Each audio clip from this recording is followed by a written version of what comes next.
Hey team, had a question from a student about why their client isn't entering nutritional ketosis after a week on a ketogenic diet. Now, there can be somewhat rare reasons for that, including a genetic inability to produce lots of ketones, but like I say, that's pretty rare. More commonly, people just need a longer time to enter ketosis. While most people enter ketosis very quickly, within sort of 3 days, as demonstrated in our research on induction of ketosis in healthy adults, some people do take quite a bit longer. Now, they might also take longer or not be reaching ketosis at this stage because they're eating too much carbohydrate. That's a pretty clear reason.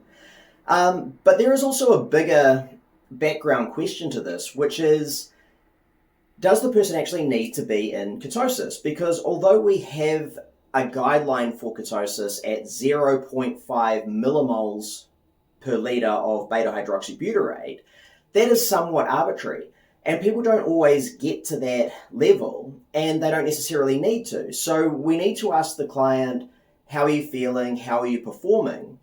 And we also need to consider that the serum levels of beta-hydroxybutyrate are not always exactly indicative of ketosis, because someone might be producing ketones at a level that's consistent with nutritional ketosis, but they might be using them up very rapidly, particularly if they're not, say, at a calorie balance or in a hypercaloric or excess calorie state. If they're very calorie restricted, although fasting does also precipitate ketosis, it might be that they're producing ketones and using them up. So there's lots of reasons, but one of the biggest things we want to see is the client getting results? How do they feel? And does achieving an arbitrary level of ketones even matter?